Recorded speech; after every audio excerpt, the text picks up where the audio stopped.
Wait, hold up. I want to know something. Are you chilling on a park bench right now? Are you sitting in the back of the bus, vibing out, possibly hanging from the tree, enjoying the view? Well, you're probably in the right place. This is Not Enough Questions. If you end up liking what you hear, tell a friend or leave a review. Hey, welcome back. You know the voice.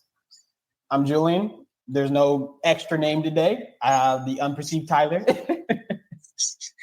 Always use my own name. I feel like I have new company now. It's amazing. What a day. You talking about me? That's crazy. last time, like everybody had different names. I was just like Tyler. This time it's just like more regular names. We switched up the vibe today. Yeah, just a little bit. As you know, the scavenger hunt is still going on. Yeah, egg drop. Yeah, so you're gonna hear. Yeah, so you're going to hear one of the answers in Robinhood after all this, but to give you the people who aren't participating in the scavenger hunt at least something to listen to.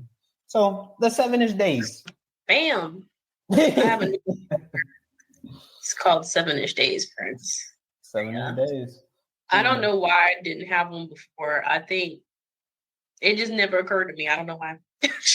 Separate. I'm like, it might be time to put a little pizzazz. A little something on the screen. The little Tyler magic. Yeah.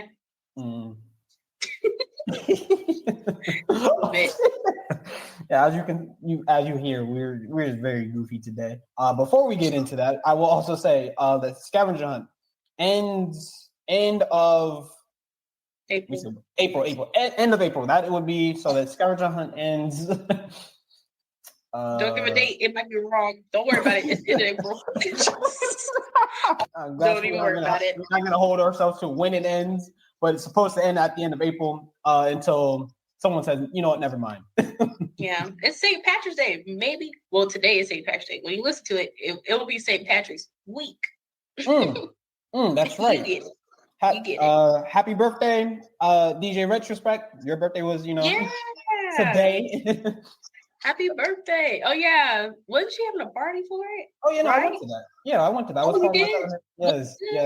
It was. Hey, you man. Okay, all right. I was starting. Happy birthday, Xavier. His birthday's here, too. But my last 7-ish days, I'm going to I'll leave the party at the end because that's the end of the 7-ish days. But work week, terrible. Absolutely terrible. It's because I've had the luxury of working from my home 2 days out the week. Now I have to go in every day, which isn't really a problem, except the fact that my office is 50 miles away from me. That is an hour drive one way with traffic, hour and a half coming back. And if traffic's really bad, 2 hours. Every day, I'm spending 3 hours on the road. 2 to 3 hours on the road just to get to and from work. I'm not happy about this. I really hate traveling long distances in a car unnecessarily. You're never going to see me there. You're never going to catch me unless I have a chauffeur. There will be signs if I actually give money, because if I have a chauffeur, then I might live in Atlanta. And I'm not paying them Uber prices. At that point, I think it would be cheaper to have a chauffeur. Not possibly, but look, I'm still trying to get you payments. I'm gonna need you to visit at least once. just once. We'll see. Might be by plane. Someone has to pick me up. I got you. Look, I got you. I can pick you up. You can stay with me. I'll feed you, take you out. Thank you. I like that. All right, but that's pretty much like having a new pet in your house. Nah, even though I live by myself, I have my apartment kind of. I can fit 4 people comfortably in my apartment. So good. Yeah, I kind of call it like the getaway. If you really just need to get out of whatever, you need a place to stay, my door is mainly open. I only really fit one person in my house, which is exactly why I don't invite people over. Because I'm like, listen, unless you're like, forget it, I'll just sleep on the floor. Like most of my friends actually do tell me. If I'm you're a one of those person friends. who's like, whatever, I'll sleep on the floor, then you could come over. But I just know I only got 2 sheets and an air mattress. That is perfectly fine for me. That is perfectly fine. I was joking. Wish I was joking. But what else is going on in my 7-ish days? Yeah, work is just awful right now. Got some good news earlier today, months prior. When I was driving a rental vehicle, someone hit me, and I was trying to get their insurance to pay for it because I didn't want my insurance to go up. That didn't happen. But long story short, I got the news today dealing with my insurance, and they said I don't have to pay a dime off the to the rental. And I'm like, perfect, because that was almost $3,000. That's I didn't have to pay a dime. Yeah, so there's that. So that's really good for me. Thinking about getting an attorney about my whole other car situation, nonsense business. you and cars. Yeah, some of it's my fault, some of it's not my Stuff. Yeah, but like you said, I saw my sister. We do sibling day, try to do it at least once a week. But the party, it was a really good time. It was DJ Retrospect's birthday silent day party. Had a really good time. If you know me, I'm not one to really be in a You just made a hand gesture. He made a hand gesture like I was supposed to know what that was, and I didn't know what he was doing. No, I'm just not like the party person per se, but it felt more like a kickback. So, and the weather was nice. Yeah, music was good.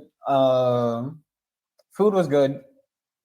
And then something that happened to me that hasn't happened in a long time. I was talking to my brother on the phone, and then some people actually like recognized me. I'm like, oh, I'm starting to get recognized again. This hasn't happened in a long time.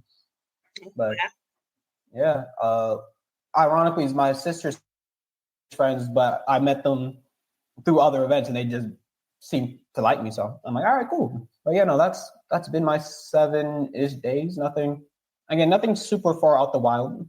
So basically, since like last week, me and my aunt have been taking turns coming to my dad's house because he's doing a lot better. He needs some help getting back on his feet, type thing.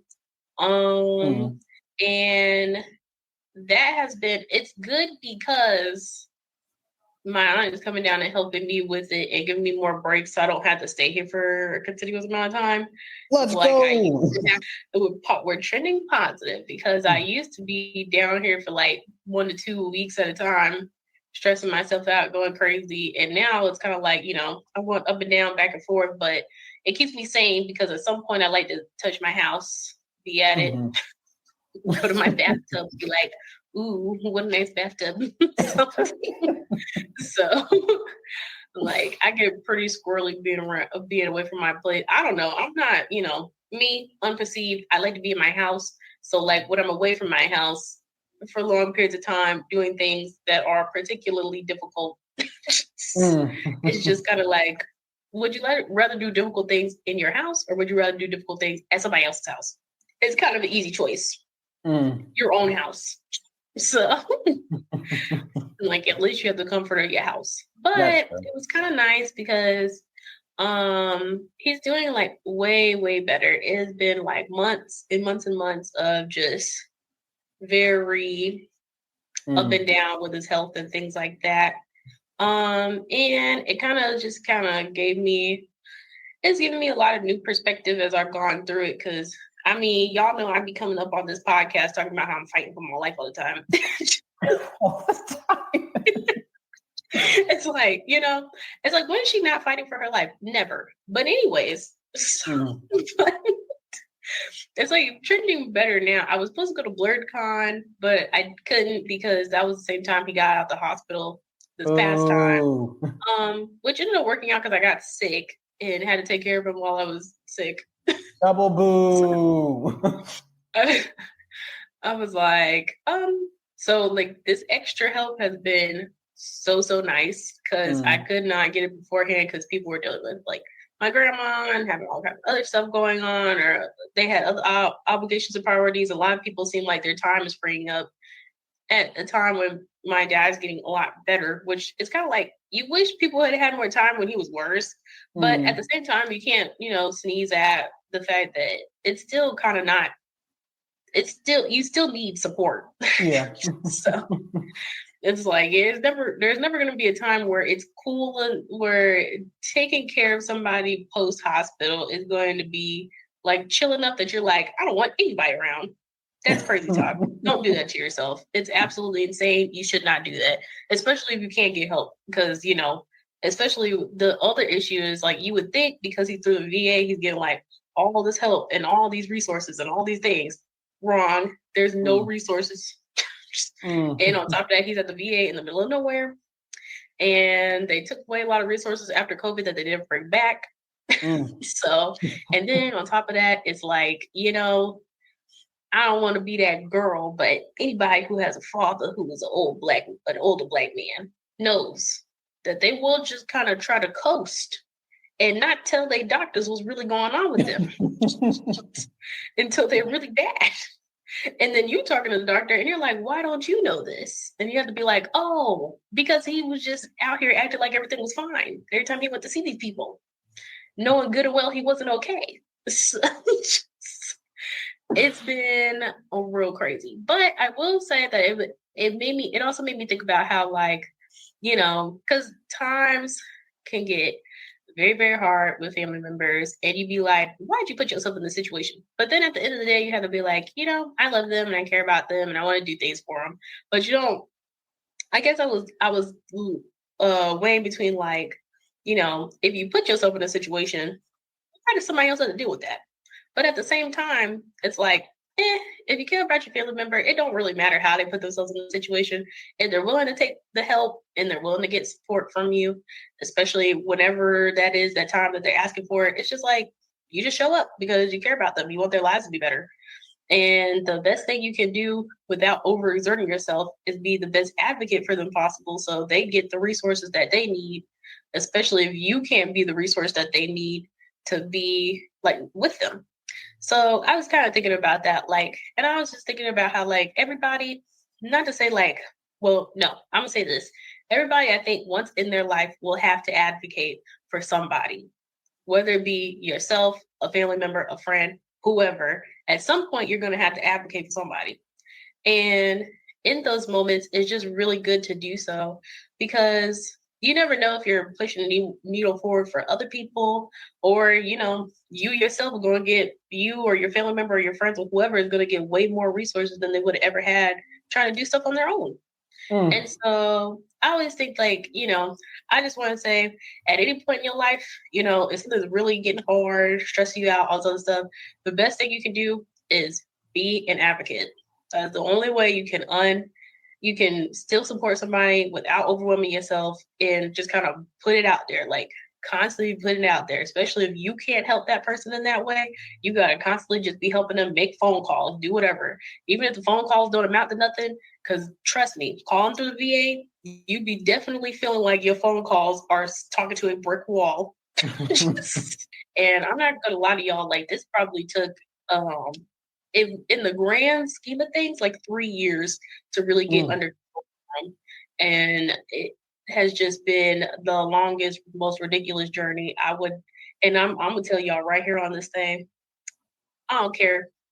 Don't go get treated by the VA. I'm serious. If you have a family member that has the access to a VA center, don't do it. You better not do it. If you signing up for it right now, stop it. Cut it out. Don't do it. Anyways, I've been watching a lot of cooking shows. That's been nice. Okay. And I have to take care of myself. I've been doing my yoga. I've been trying to get up early. Also, like if you're going through a really hard time, I would say routines. I feel like I've already said this before, but like every time I go through a really hard time, for me, I know I like morning showers. A morning shower will put me right in the right headspace to go through a hard day. Like whatever it is that you need to do to reset, to go through a hard time, because you know you gotta go through it, do that thing. I don't care how long it takes. Well, actually, that's a lie. If you taking all day to do that thing, if you can plan it out correctly, you should do it. But if you know that thing is taking too long, you need to calm down and find another thing. Anyways, moral of the story, be an advocate for yourself, for your family member, for anybody in your life. Is always worth it. It's never a pointless thing to do. Even if you run into roadblocks, it's good to know where the roadblocks are and where the roadblocks aren't. It's always progress. And take care of yourself. Going through a hard time, always try to take care of yourself some sort of way, even if it's little. Like for me, I gotta eat, and I gotta take my morning showers. If I don't have either one of those, I'm about to be a monster right along with everybody else. And take care of yourselves. Honestly, the only reason I've been going as long as I have been, therapy also. If you can get it, take advantage of it. If you know your times are about to get hard and you have insurance and resources, I'm like, listen, y'all, mine $10. If yours could be $10, take advantage of it. Like seriously. So spend it. Health is wealth right now. I'm so serious. If you are privileged, if you have some insurance right now and you can take care of yourself, do it.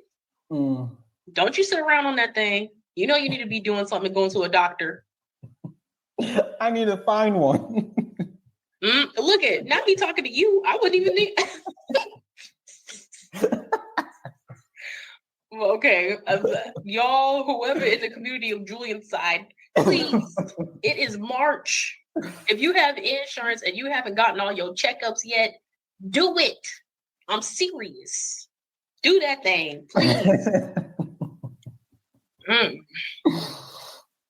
This is so funny. It went from like the 7-ish days to the thing like immediately.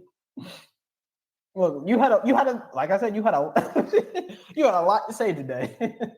I really did. I don't know why. I had to get off my chest today, friends. And also I felt like it related to the Robinhood episode. So no, I was also thinking about that too. So it definitely ties into the Robinhood for sure. Enjoy the egg that you're about to hear. Yeah, crack that thing open. I like that. I like that. Crack that thing open. Hold on, that's a little weird sounding. We'll workshop it. But again, enjoy the episode. We'll catch you next time.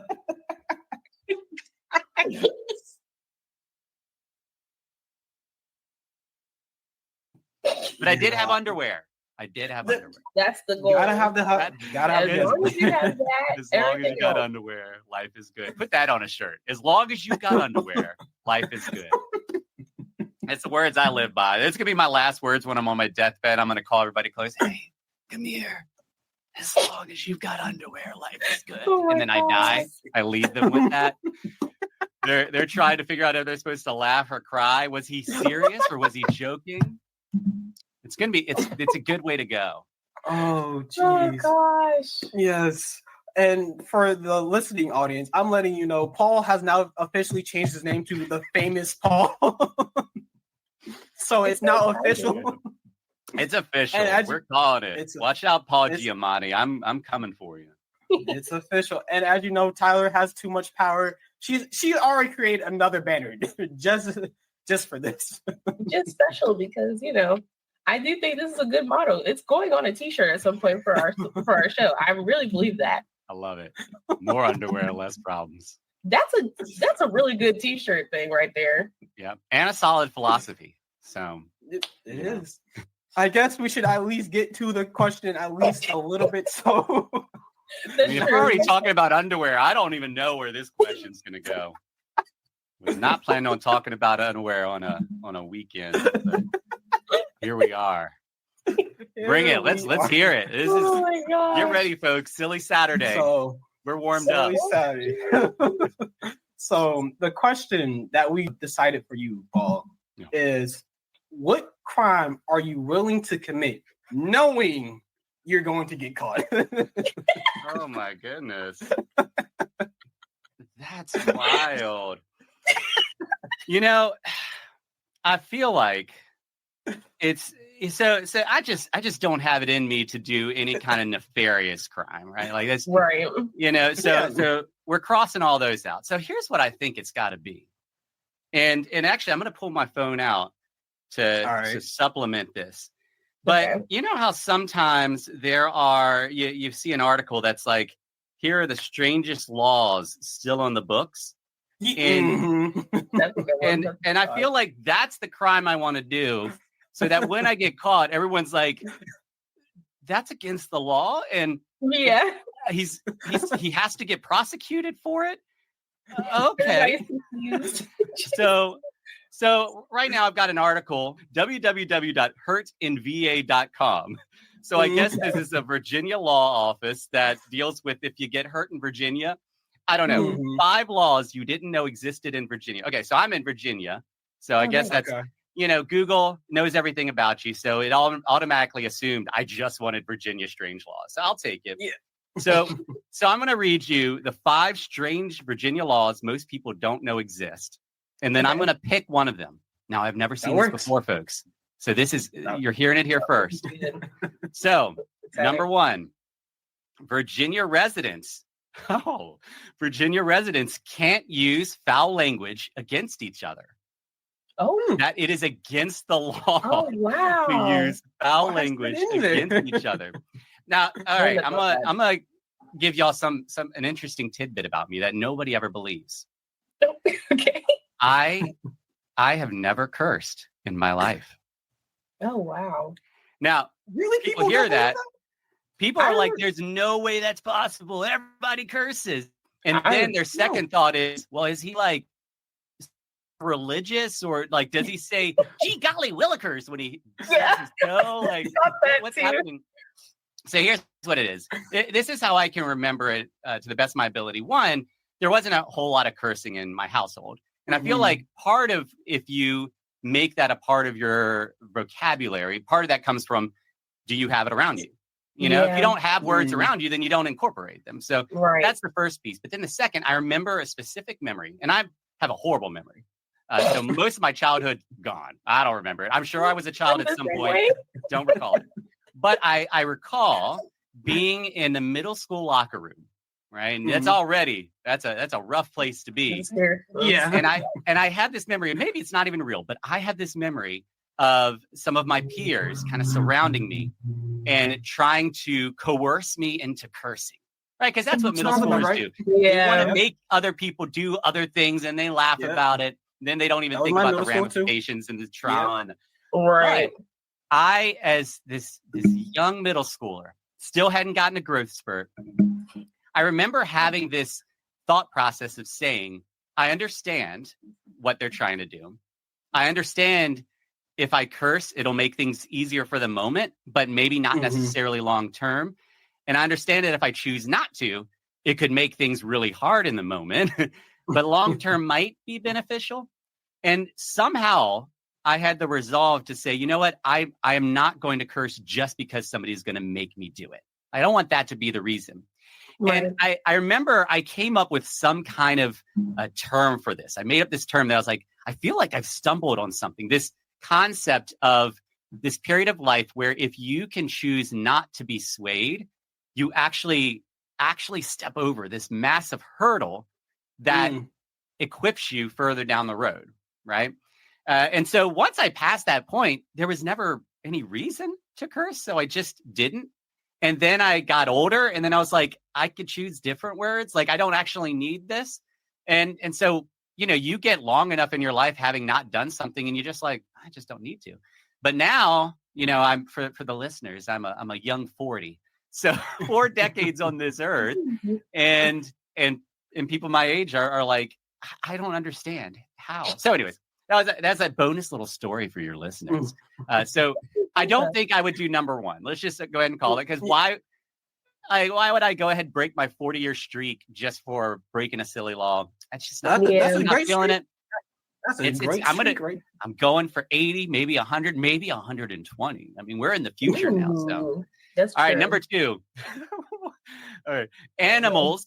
Whoa, animals can't this be is never hunted. good. But it's the start is fine. It's the exception. Animals can't be hunted on Sundays except for raccoons. What's up with raccoons? Like all the animals in Virginia are protected, but raccoons, forget you. Like, But we're it's taking also you you out. can't do it on Sunday. Right. That's very interesting. So you can do what you could kill a raccoon if you want on Sunday. So another fun story. I grew up in the country.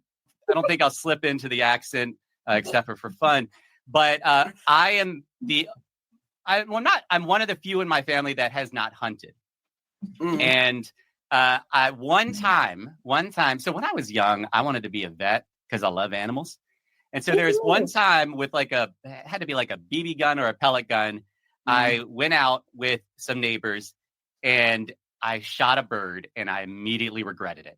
I was like, what have I done? I killed a bird. He didn't do anything to me. So I have never had any interest. So I'm going to go ahead and rule out number 2 as well. I just don't have any desire to hunt. And I have no animosity to raccoons. In fact, this makes me want to be an advocate for raccoons because this does not seem fair to raccoons. I want to research this and find out what is it that Virginia has against raccoons. I don't know. Number 3. We're getting weird now, y'all. Oh, no. Number 3. Women cannot be tickled, but men can. What? So okay. All right. Who So put this in the books? I have no idea. So my wife hates being tickled. And she gets vicious. Like if you're like, when I say vicious, she's swinging fists. She doesn't care who gets hurt. She passed this trait on down to my daughter. My daughter just starts kicking. Like my daughter wants to be tickled, but she will like kick water glasses all day. She doesn't even care. No. So no. This is a maybe. This is a maybe because if I tickle my wife and she doesn't like it and then the police show up, I think that'd be a good story. That would be really funny. You need to, after this, you have to tell your wife about this. I do. Yeah. Listen, you're protected by law. I'm sorry for all the times I tickled you. I broke the law and I repent. Oh, no. So 3 is a contender. And the first 2 are out. 3 is a contender. All All right. 4 is interesting. Drivers must honk when passing another vehicle. I grew up in the country. I get it. For olden days where you're not passing a whole lot of people. Now, but when I was growing up, you didn't honk. You did the 1 finger wave. Y'all know about the 1 finger wave? You got your hands on the steering wheel and you're just casual and you just put 1 finger up and nod. Oh, okay. I nobody ever taught me this. And one day when I started driving, I found myself just doing it. I think it's just this natural thing that's in the air. It's kind of like when you were getting the geography of the island at night. When you're in the country, the 1 finger wave is just there. So, I mean, I feel like number 4 won't really work for me breaking the law because there's so many cars on the road that it would just be an annoyance. I'm just like, honk. I'm like, that would be the nosiest state ever. Yeah. Oh my gosh. All right. So 3 is going to be the winner because I'm reading 5 and it's just interesting. Children cannot trick or treat on Halloween. Whoa, that's interesting. That's a crime in itself. Right. A crime in itself. But here's the question I have. So does that the writing of this seems to imply that, but they can trick or treat on other days. So every day is technically Halloween. Every day is Halloween. Halloween. Yeah. So apparently it's still on the books in 1, 2, 3, 4, 5, 6, 7, 8, 9 cities in Virginia. Wow. Some of them have made adjustments to it, like ours, but they've kept it. Newport News, Virginia allows trick-or-treating only for children 12 years old and under. Children caught trick-or-treating after this age can be charged with a Class 4 misdemeanor. Class 4? I don't know if Class 4 is misdemeanor as much, but still. That's like Chesapeake, Virginia also forbids trick-or-treaters age 12 and older children caught partaking in this holiday can be charged with a misdemeanor and sentenced to up to 6 months in jail, $100 fine, or both. That better be some good candy. Yeah. What? Wow. 6 months or older? I feel like some people still like trick or treating in high school, or like as an adult with kids. So Yeah. that's so odd to me. I actually feel like I've heard this rule recently, Have like you? within the past couple months. Mm-hmm. The wealth and the knowledge in here is insane. Yeah. What I've actually heard. I was like, I don't have any of that. And I But can I kind of think- get it. There's, I have a lot of neighbors who get frustrated when they see older teens trick or treating because they feel like they're too old for it. I don't care. What gets me is if you're an older teen and you're not in costume. Like if you're just walking around in your normal clothes and telling me to give you candy. Yeah. What are we doing here? Like make a little bit of Yeah. effort. Look, put a mask on. Try. Like, Try. just You one just put a sheet over your head. Put a That's sheet over your all head. about. Just do something. You got to earn Yeah. the candy. I was just saying. I think that's also part of the reason why they made that. If it's not a new rule, why they're enforcing it more is to prevent older people of committing crime or doing something that they're not supposed to be doing late at night. Yeah. But again, small children, Yeah. I don't see them doing anything like heinous. Where I live, if there's typically like at least one large group of teens, and if you leave your candy out, then your candy's gone. So, but anyways, the law that I'm going to break is I'm going to tickle my wife, and the police are going to show up and take me away. That's law. I'm going to do it. I'm going to get caught, and I'm going to have a story. I'm trying to see if searching the Code of Virginia for the word tickle does not bring up any results suggesting this law exists. Oh. Similarly, a search of Virginia case laws reveals no hints as to the existence of a ban on tickling women, nor does a general search bring up reputable information on this supposed law. Okay. So maybe it's not. We're going to pretend like I didn't read that. It is a law. It's a law that's never been In our enforced. hearts, And- Never been law. enforced. Until famous Paul came along. And that's where it's why. Because like if I was just a normal person, like people wouldn't care. But like now it's You're famous. controversial, Yeah. right? Like it's a Mhm. scandal.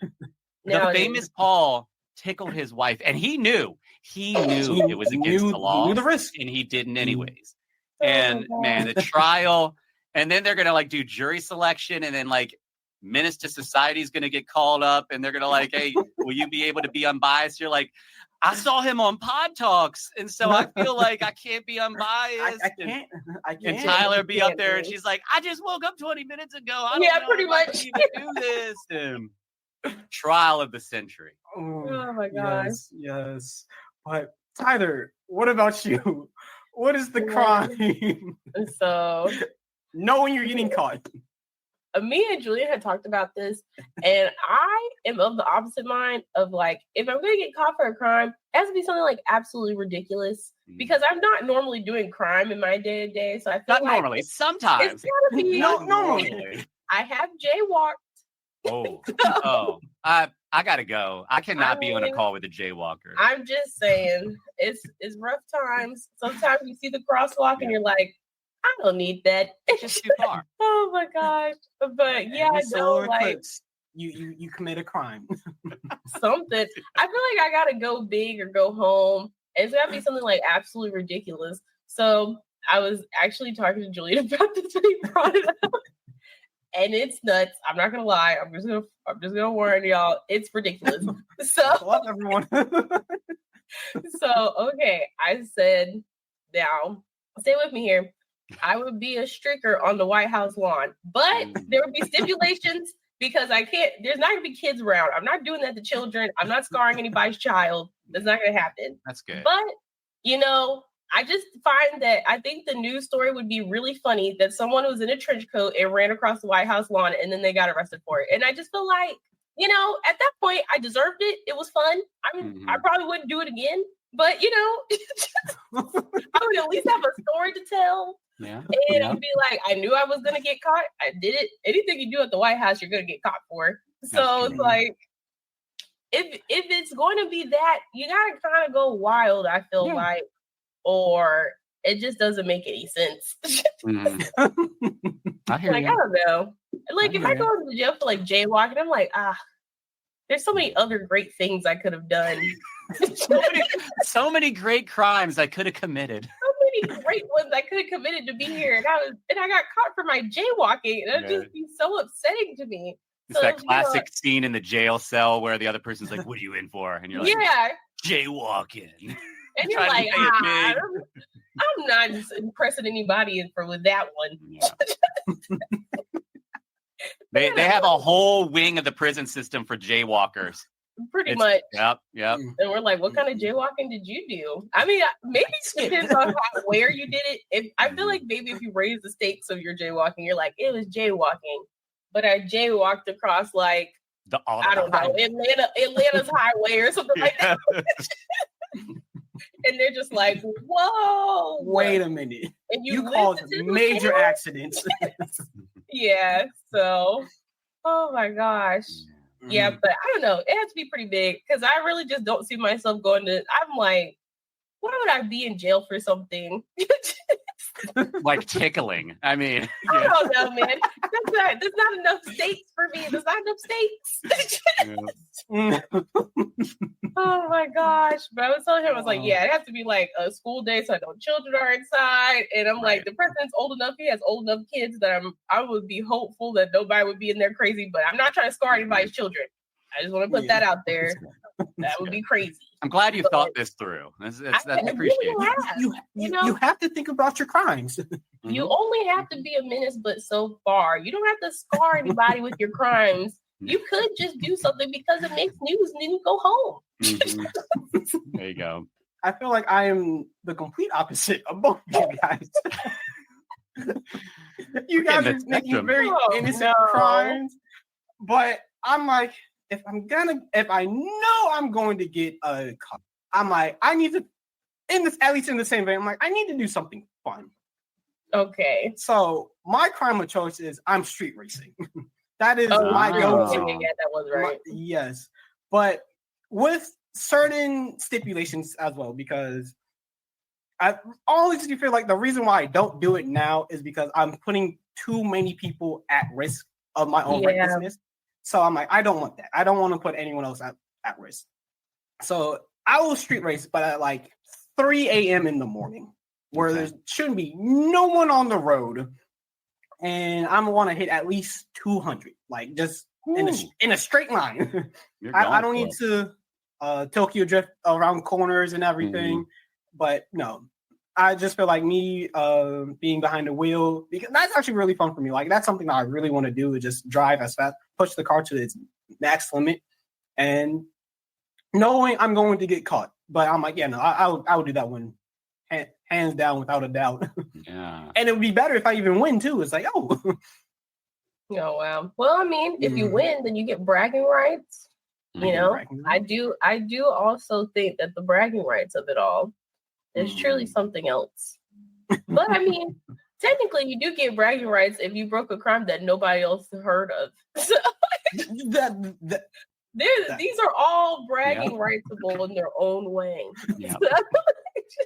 So that's another future episode. That's our third episode. Is we get to brag about the crimes that we committed, and we're all happy because we, in our own ways, our brags are all valuable.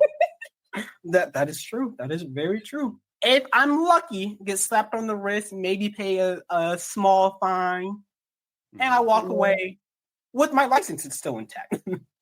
That's also true. You know what's funny? Because of where I live, I'm like right off of the road.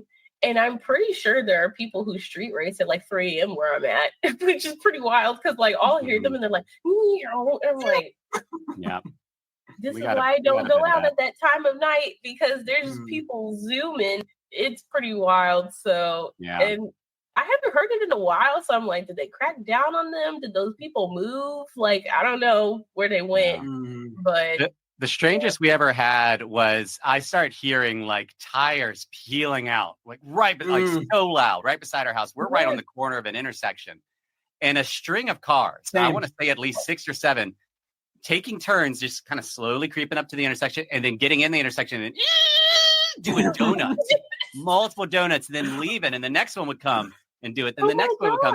They went around the block, and then they came back and did it again. I'm like, what is this? And why my intersection? Like, is there something special about this intersection that I don't know? Oh my gosh. It's the perfect radius. This is it.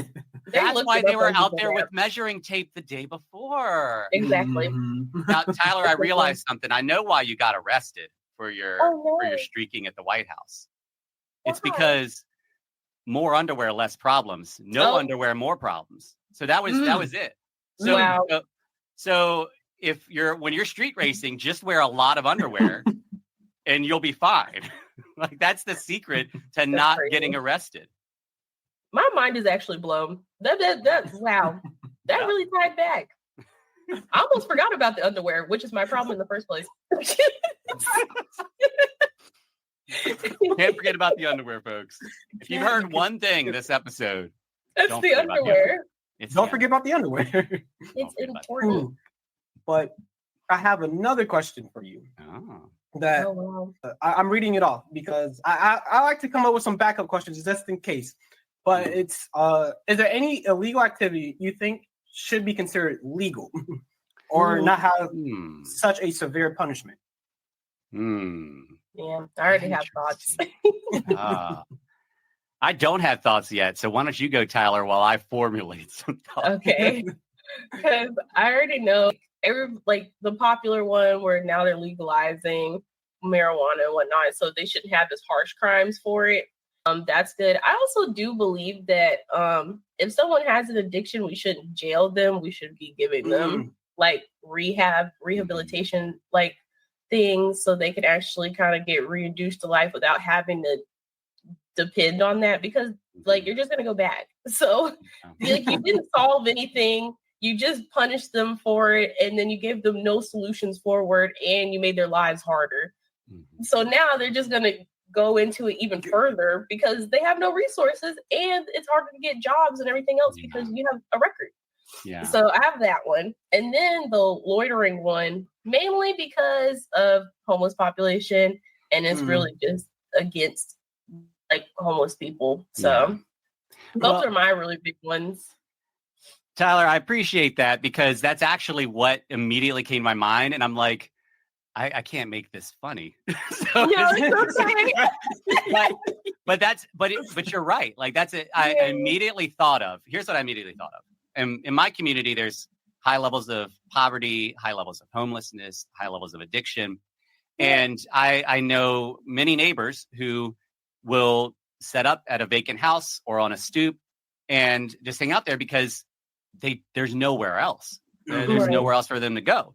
And so they're typically just hanging out, not causing any issues, anything like that. But our neighborhood has been rapidly changing, rapidly.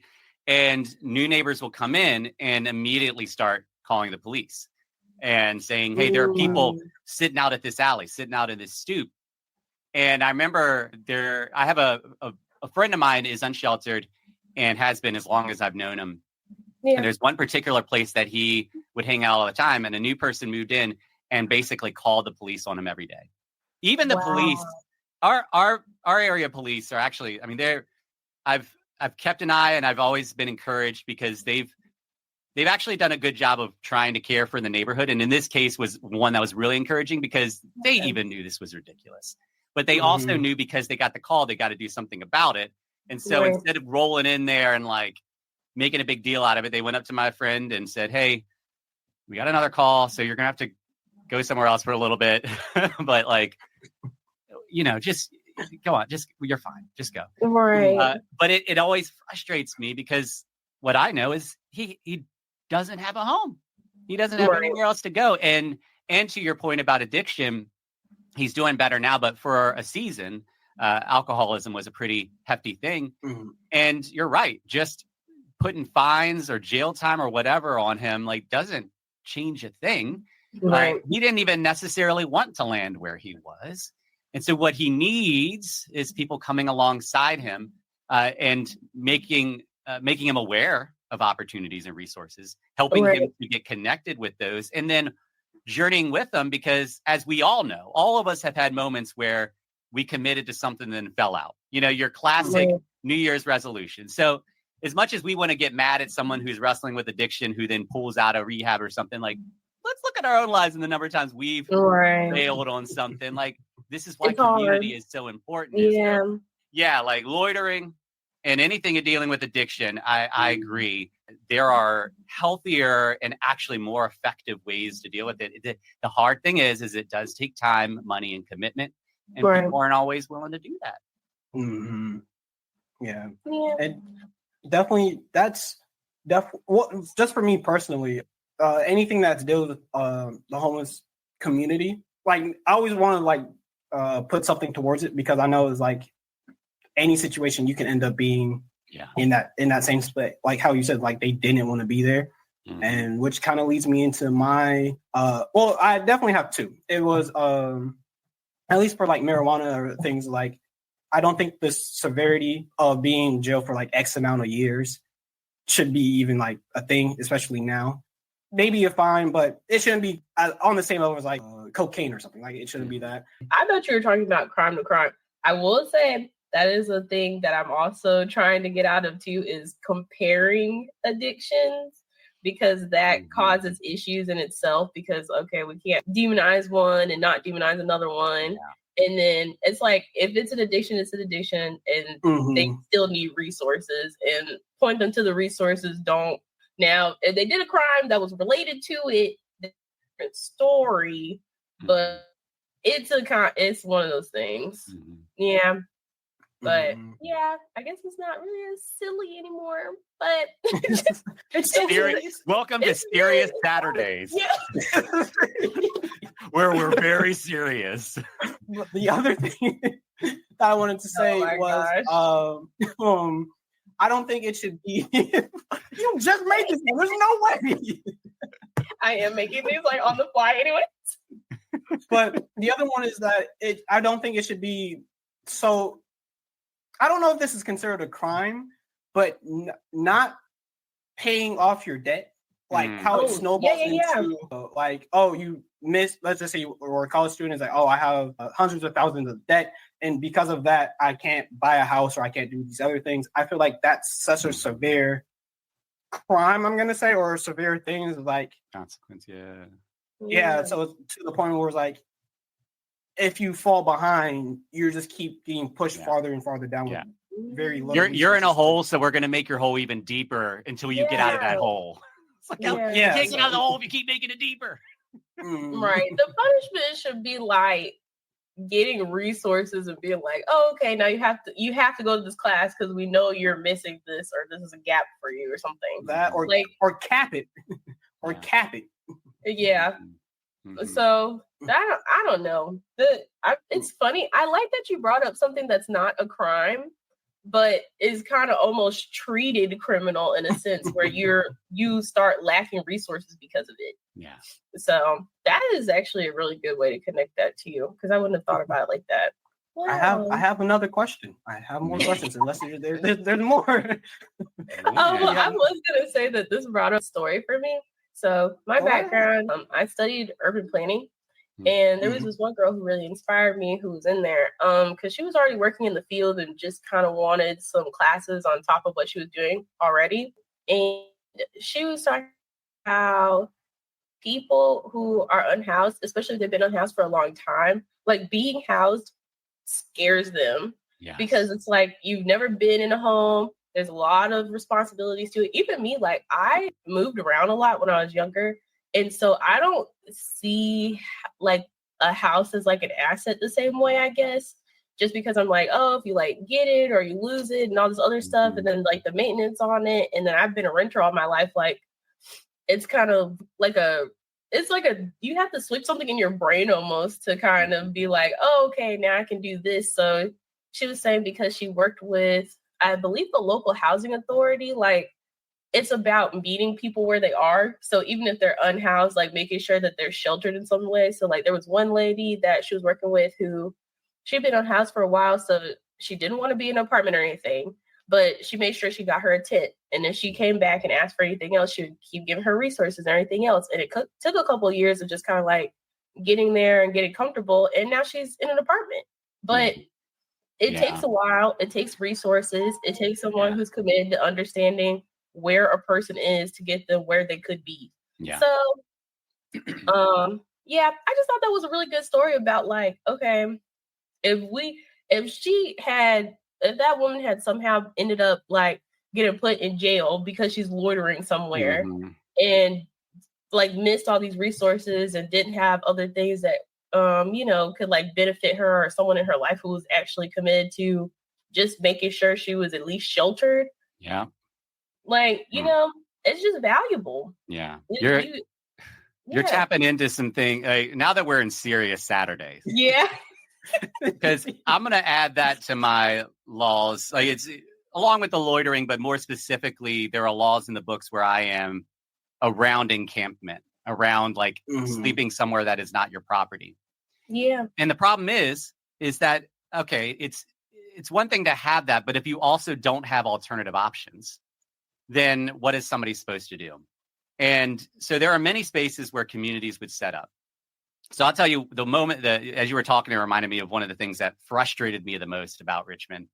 There's this ministry called Blessing Warriors, and they are like boots on the ground, know everybody's name out there in the communities, serving those who are unhoused in amazing, beautiful ways. 3 a.m, they're up there. Like, it's just amazing. And it came together that I don't even know how it started, but there is this field that the city actually owned and had not been used in years and was just sitting vacant. Somehow a tent encampment formed there.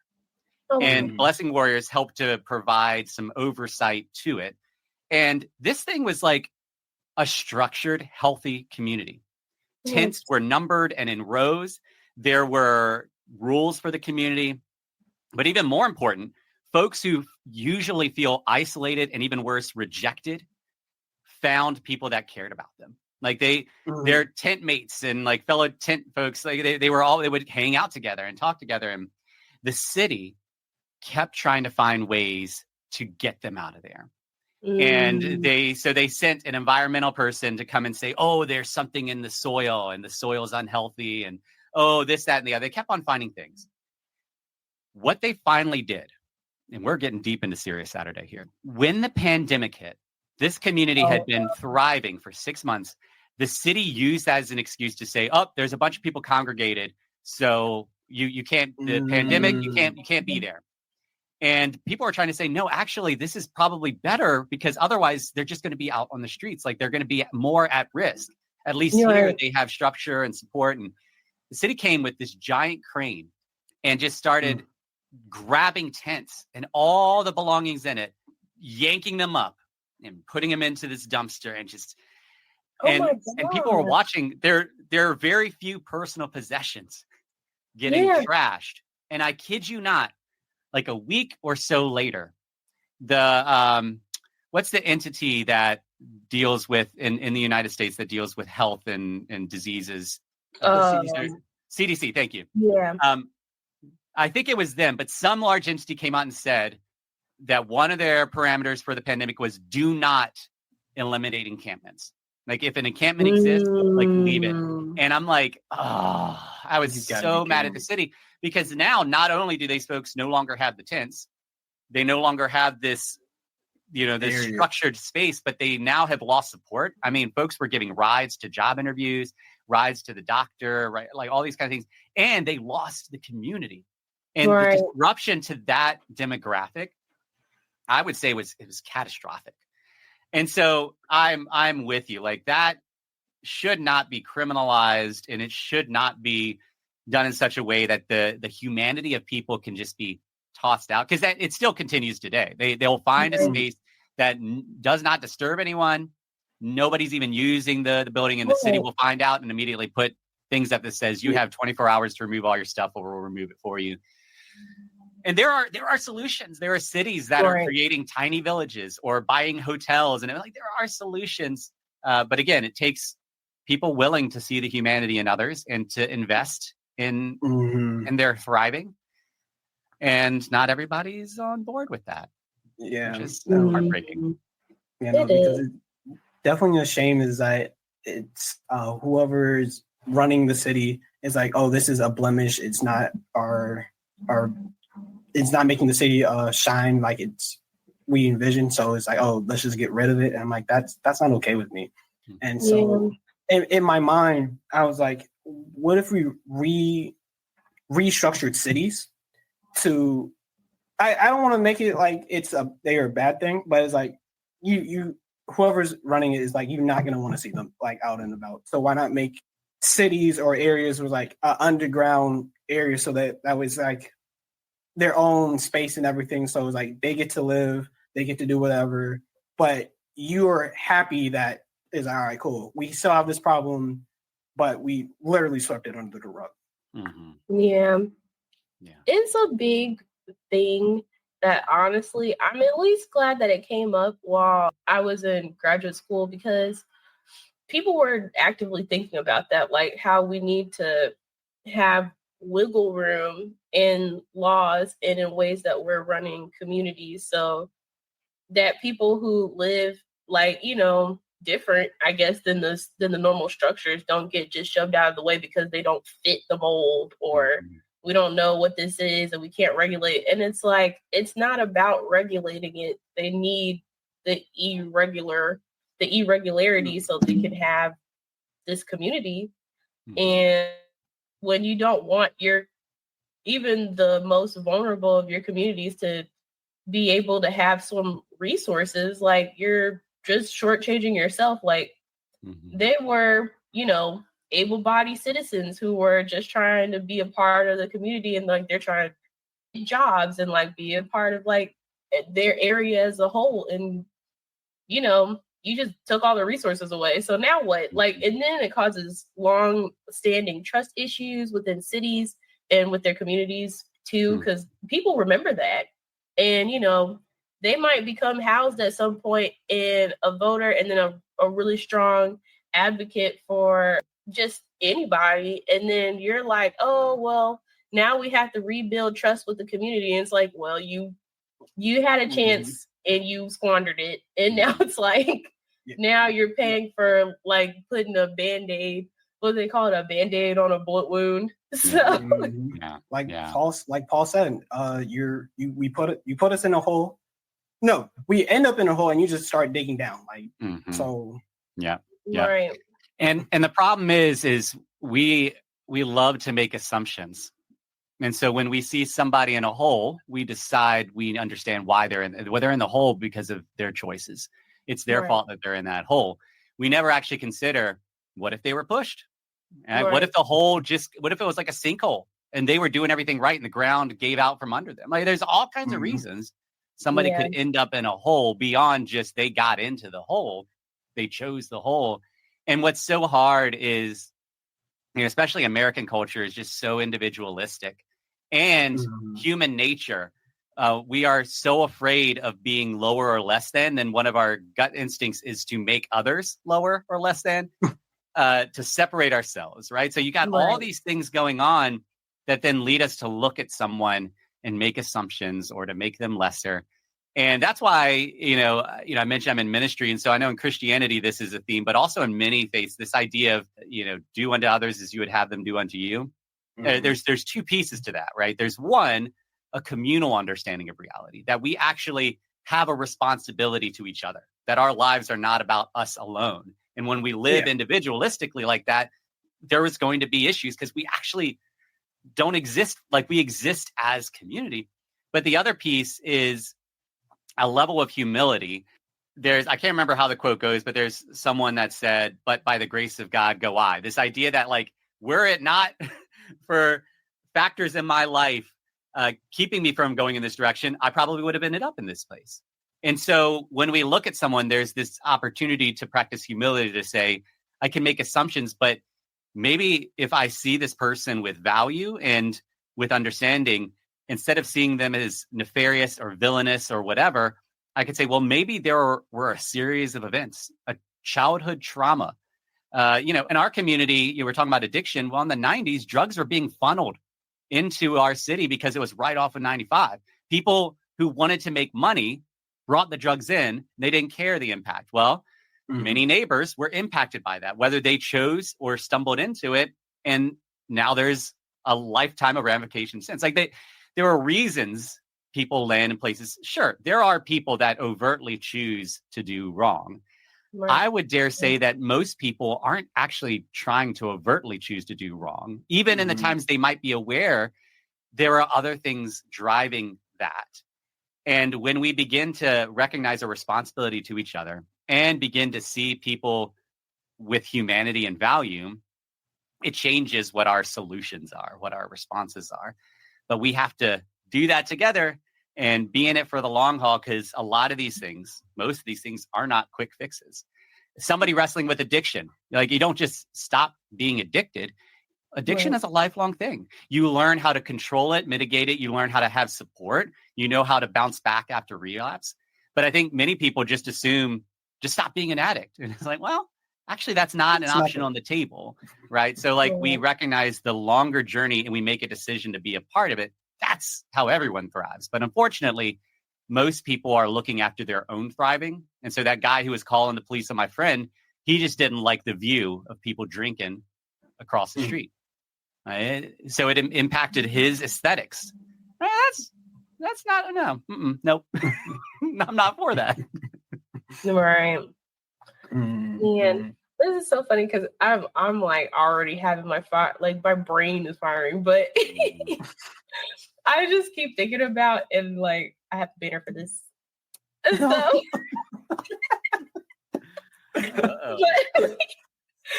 but when you're saying assumptions, that really spoke to something that like even I've been kind of like working on with myself too, because I feel like, yes, I have like a community thought, and yes, I also understand like that you shouldn't assume what people have gone through, but you also have to understand, like, even if you do know their background and everything, like, you don't understand exactly how it's impacted them, or you don't understand how, like, what resources they had, what people they had around them. Like, you just don't know because you never walked in their shoes before.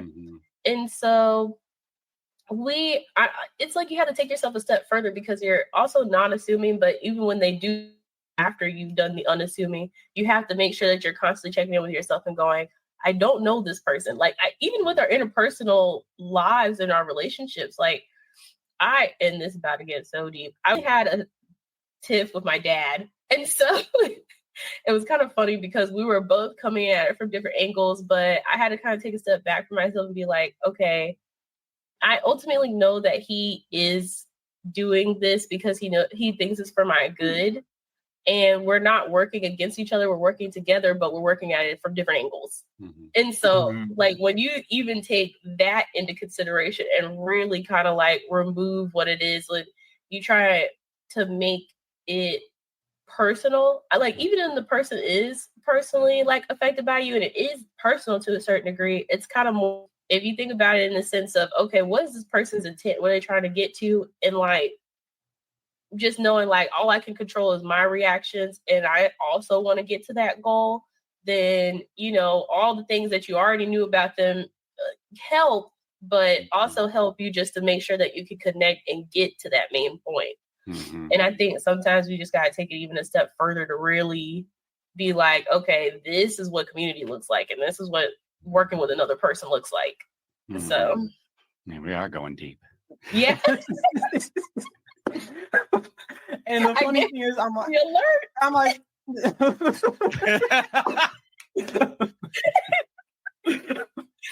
I'm hearing you guys, and I'm thinking of so many things in the back of my head. I do something that I definitely want to say, just with the topic of helping out and everything. And the same thing is like, you want to help it and everything. I said this before, is like, you want to do so in a way that doesn't put you back in the hole too. Like, you don't, because at that point, who are you really helping? And so one person's in the hole, now it's two people in the hole. There's like a fine balance of, I want to do something, but how do I do it in a way? And it's hard because it's like, the question is, what is the end goal, or what is the thing that needs to happen? Right. So that's the question that my wife and I wrestled with for the 15 plus years that we've lived here. Is it's very frequent that somebody would ask us for money, and we have never had a whole lot of money. We've always been in ministry jobs, or my wife's a teacher. None of that pays well. And then the last 5.5 years, I haven't had a traditional paycheck. So That doesn't pay well, Yeah. right? It's like, and so when people would ask for money, it was a real question of, can we afford this? But then there's also the issue of, I hear what they're saying, but are they really going to use it for this reason? And it was a journey navigating that. And one of the things I learned is that there actually isn't an answer to that question. People want it to be like, should you give money or should you not? People will give answers and you'll find various.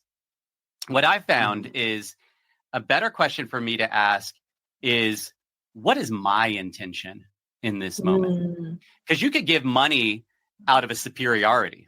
Oh, hello, poor person. Here's some money. I'm good. Right. Right. Or you can give money out of pity. Oh, poor person. Like, oh, right. Like, or out of fear. I just want you to leave me alone. Or you could not give money for all kinds of reasons. Right.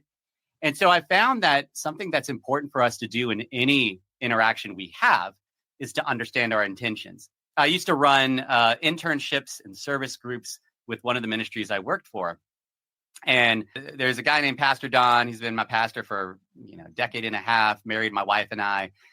I would always bring him in at the start because he would always trick the groups with this one question. And they're all coming, especially the spring break groups. They're coming to do projects and do all the kind of things. And so I say, all right, I want you to raise your hands if you are here to help people this week. And people would put their heads up like, quick, yep, that's me. And he's like, put your hands down. You're not here to help. You're here to serve. And what he would press into is like, helping can come from that place of superiority or pity or fear. Serving comes from a different place. Serving comes from a place of seeing that other person as having value, of counting them as more valuable than yourself even in that moment. Because I would much rather be watching a show on Netflix than, spending my time with this person, but I'm choosing that they are more valuable than my free time, right? Like serving is coming from a very different place. And I'm going to put some ministries on blast here, not by name, but the approach that I see a lot of ministries do, I think is misguided. If they are Christian ministries that are professing to be Christ following ministries, what Jesus did was love people. That's what he was pressing into. That's what he invited. Love your neighbors. He even said, love your enemies, not fix people. And he definitely brought healing and all that kind of stuff. But the core of it was love, because what those people were encountering were not just the physical issue, but it was the broken community. I mean, there are people in that time, if you had leprosy, for example, you literally were kicked out of your home and out of your community and you were isolated. And so, yeah, his skin was healed. But what really happened is he was brought back into community. So that's what drives me, is like, I know my purpose is not to fix problems. But that is the default response. Oh, that person has an addiction. I need to fix that addiction. That person is unhoused. I need to fix their unshelteredness. That person, right? Like, we're trying to fix people because we have this idea of the better place that they should be. When what if the core of what we're all invited to, no matter what we believe, is simply to love others, to love our neighbors. This is why that concept is in so many faiths. Because I believe it is a core truth to how we are designed, is we were designed to actually love others, not just love ourselves, to give ourselves, because we are called to be a part of community and interaction. So our intentions are really the big part of it. When we decide to give or not give, my wife and I have given money at times where we were fairly confident the story was a lie, because we felt a peace about, at that moment, this person just needs dignity and love. And what is this, $35 or whatever that they say they need for a hotel? Like, what is that? Whatever. Like, in our minds, that's God's money anyway. So like, doesn't matter. But in that moment, we had the opportunity to not give money, to give love through that money. And there are times where we haven't given, and I can still give love. I can still show honor and dignity. Hey, I don't have $5 right now, but can I pray for you? Or, hey, like, let's hang out, let's talk, And so our intentions carry so much weight. But again, it goes back to that same thread we've been coming back. These things take willingness. They take sacrifice sometimes. And in the end, I think it is worth it. But in the moment, we'll be aware of what it costs us, our time, our money, our comfort. But if we're willing to give that up for the sake of others, the reward is far greater than us controlling our wealth and our comfort. because you can't control that. A pandemic can happen and strip people's Right. bank accounts. You can't control it, but you can control the ability to love others and for them to feel loved. We can have this conversation for. I wanted to have this conversation, but I did ask for just an hour of your time, and I think I know we've gone way past it. So, unfortunately, I mean, we did two episodes here. There's silly Saturdays and serious Saturdays. There's gonna be a clear cut right there. You're like, so people get a 2-for-1 right here. That's very true, but. It's that secret sauce. Nice. But Paul, I know you mentioned this before, but the floor is yours. Do you want to mention anything? Shout out anything? Anything. The floor is yours. What do you want to say? Yeah, man. Thanks for the floor. I like floors. They keep me from falling endlessly. So one, I just want to thank y'all because what you created here. Oh, y'all like that, y'all? Do y'all say y'all? Yeah. Okay. Y'all. I'm from I'm from South Carolina, actually. Oh, yeah. I definitely say y'all. Y'all say y'all down there. I love what y'all are doing. Y'all created this really natural space. And I love where this conversation went. So thank you for doing what you're doing. I'm not one for self-promotion, but what I am one for is I feel a big part of what I'm here to do in the world and in life is to create authentic, accessible space. And so I love to have conversations like these. If people are processing and wrestling through these, I love to make myself available. So if anybody wants to connect, my website is wheredidyousegod.com, and there's things I've written and podcasts and all that kind of stuff. But again, I don't care about like promoting stuff as much as saying if people need someone to process the hard questions with, I want to make myself available. So look me up, find me, and we'll talk. That's the famous Paul. That's the famous Paul. Famous Paul. Yeah, I mean, I don't even need to tell people about it because they already know. Everybody knows me. They already knew where to find you. Tyler, you got the thing today. Oh, I'm so excited. You sound like it. I'm sorry. I was also sad. I was real tired before I got up here, y'all. But the conversation did energize me. But now I'm back to like, now we're leaving the conversation, so my energy is about to. You got that adrenaline boost, and now we're coming back to earth. Yeah, and it's like, oh wait, you were tired before this, but it's okay. So, my thing today is a quote. It's from Louise Smith. And it says, you can't reach for anything new if your hands are still full of yesterday's junk. So, I like that. Yeah, I thought that was good. Drop the junk and wear more underwear. Man, I'm telling you, that underwear is sneaking up on us. And nobody likes underwear that sneaks up on you. No. This was such a great episode. Thank you, Paul. Thank you for being here. You're welcome back anytime you have. I mean, we've already got 2 more episodes like sketched out. So yes, so yeah, you're it's always exciting. welcome back. But do my nice little send off. Don't forget to ask yourself, ask others, and never stop asking questions. See you. Bye. Wow, you're still here. Well, if you enjoyed the episode, there are a few different ways to support our podcast. Following us on Twitter, Instagram, or YouTube, or becoming a supporter of our Patreon for $2 or $5 a month, where you'll have access to never-before-released visual episodes, funny bloopers, polls, or you can pose a question. The links can be found in the description wherever you listen. The simplest way to support us is by leaving a review about how great or bad we are, or telling a friend about our show. Anyways, thanks for listening.